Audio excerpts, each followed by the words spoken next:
Hello and welcome to this Warcraft replay. This is going to be a midnight cast. Because, well, like, this is basically the only time I have, which is free, so might as well just take the time, cast a series or two. I might have to just cast the remainder of the series of the last two for IET. So basically this is going to be the series for the third and fourth placements of the 8 players that were invited. It's going to be a best of 3 apparently. Also, surprisingly enough, the first and second place match is a best of 3 instead of a best of 5, so I don't know what the deal with that is. But for now, let's just go on to this one. It is going to be an Orc vs Undead matchup. I might be a little rusty on this. I mean, Orc versus Undead is somewhat uncommon these days, or at least for me anyway. I've actually not been casting that actively recently, so that might be the reason why. So Fly is going to be spawning in as the purple Orc player on the top left of Echo Isles. He's going to be going after the Blade Master first. Always the trusty hero to go for as an Orc. Although I do remember he didn't exactly stay true to that one. He did go for a Farseer first in the series versus Tho. Unfortunately was not able to get huge success from that choice, so yeah, unlucky right there. Interestingly enough, well, let's introduce the player first. We have World Elite's TeD spawning in as the yellow undead player in the top right, and he lost to his series against Yumiko. It was more close compared to Fly versus Tho, but still, TeD did in fact lose the series to Yumiko, and yeah, that was that. So anyway, interestingly enough, we do see the graveyard before the Tomb of Relics. That is going to be an extremely early Crypt Fiend coming out for TeD. He is going to be sticking to 2 ghouls for quite some time, but at the rate of those ghouls harvesting the lumber, I'm pretty sure that wood will not be too much of a problem for TeD right now. And yeah, I don't remember watching Orc vs Undead that recently, so yeah, always interested to see how things go. I mean, seeing the graveyard before Tomb of Relics is kind of indicative of what undeads would generally want to go for. So yeah, already 2 Crypt Fiends out in 3 minutes. Generally this time is when, I don't know, maybe the second Crypt Fiend is being produced, but nope, TeD able to go for tier 2 rather quickly as well. He is not producing his 3rd ghoul as of yet, but yep, there we go. Right on cue actually, and he will be able to have the more, I guess, standard lumber harvesting rate compared to a normal undead player. Mercenary Camp is going to be hit by TeD. He will clear it out thanks to those skeletons providing the damage, I guess, compensating for not utilizing the ghouls. We do also have the Pendant of Energy being picked up by the Death Knight and the Geomancer. It, I believe, would be assassinated by the Blade Master, but let's see how this will work out. He will actually get the last hit. Surprisingly enough, he didn't actually use the Windwall critical strike, but oh well. Death Coil being used by TeD to try and keep that Crypt Fiend alive, and yeah, oh, there we go with the crit strike. Although I'm pretty sure TeD will be able to keep his Crypt Fiend alive. And yeah, he will be able to push away the Blade Master, hopefully. The BM does have the full 15-second invulnerability potion, so he still has that left in his kit. Death Coil will be used to heal up that Crypt Fiend once again, and the Dust Appearance has been used by TeD. We'll be able to spot the Blade Master, and he will force Fly to just retreat, I guess. A player's forces are under attack.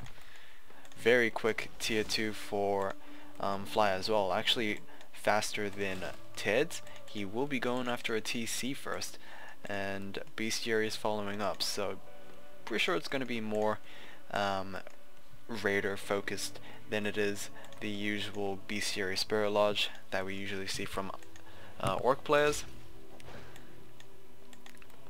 Actually very interested in the Turin Chieftain selection right there.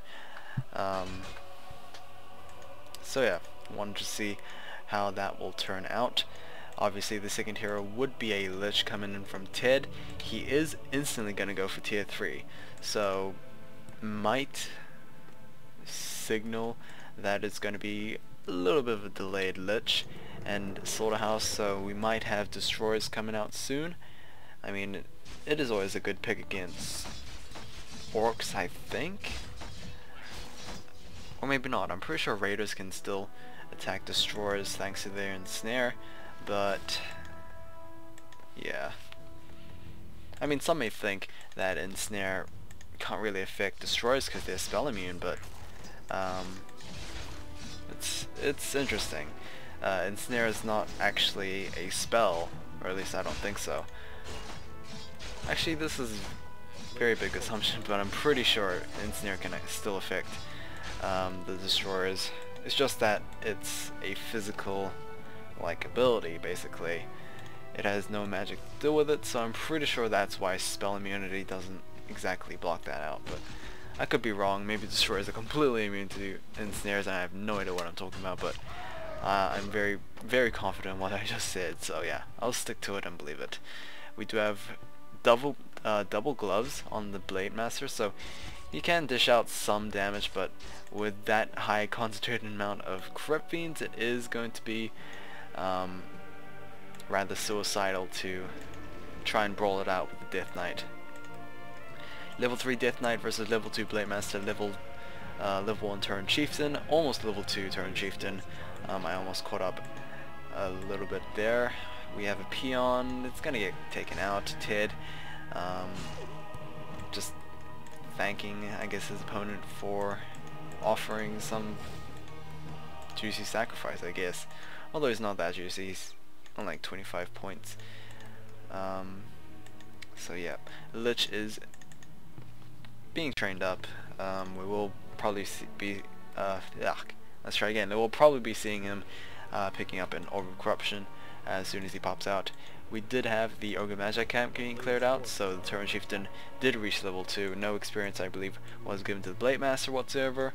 So yeah, it's kind of interesting when we see, like, Blade Master's off harassing, but it would be nice to have him more higher level, I guess. Like Windwalk, Critical Strike, very beneficial, but I guess it's more beneficial to get either the Turin Chieftain or the Shadow Hunter, which we generally see being boosted up higher.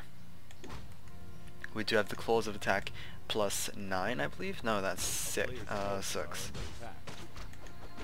I'm guessing the remainder of 4 is from the Kodo Beasts, actually, so that's probably why I was a little confused right there, but yeah.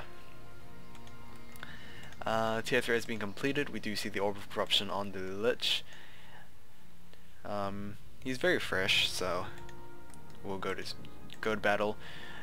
Most likely with Frost Armor, since he is going to try and hinder that Blade Master as much as he can, but maybe he has Frost Nova, and I mean, why bother controlling your opponent if you can just kill him, right? I guess. TeD is going to be clearing out this Renegade Wizard camp himself. This is, surprisingly enough, this is his opponent's territory, so Fly will be able to try and jump this. No, he will not. He's a little too late for that. And the item will be... I have no idea what the item was. Is that the +3 ring? It could be, but that's such a bad item to be dropped from the Renegade Wizard. Oh well, we're gonna have a fight coming out very momentarily. War Stomp has been trained up as the second ability for the Turin Chieftain. We do have Burrow being utilized. There we go with another War Stomp right there. TeD is taking quite a bit of damage. Was able to take down a Grunt on the other side, however. But the Crypt Fiends are slowly dying. Warstomp is doing a very good job stunning the majority of the units right now, but who knows, the Blade Master, oh actually never mind, he did quaff himself a health potion, but the Death Coil very, very close to being the killing blow right there. But the Blade Master will be able to run away with about 5 hit points. I believe the Crypt Fiend projectile was following it as well, and Death Coil will be able to claim a Raider's life. We do see that the Frost Armor was trained up as well, instead of the Frost Nova, like I said before. So I guess like if you had Frost Nova, you probably could have killed off the Blade Master, but as of right now the Blade Master has lived. Fly is creating himself another Kodo Beast. I believe he lost his first one, so that's rather unfortunate. But yeah, right now he needs to defend his base, and so far he is not doing that at all. He is trying to regenerate as best he can, but TeD is not going to stop. I'm rather surprised that Fly is in this predicament right now. He's chained very good War Stomps. We will see another War Stomp hopefully from the Turret Chieftain. Who knows? The Blade Master has been taken down. Level 4 has been gained for the Death Knight. Like I said, very good War Stomp right there, but just the Undead Army is just too much for Fly to handle right now, and TeD looks to be taking game 1 of this best of 3 series. GG from Fly, and that will be game 1. So yeah, also we had the Dark Ranger out, but you know, she was not as significant enough to be mentioned at all. Yeah, I'll see you guys in game 2. Pretty solid game from TeD.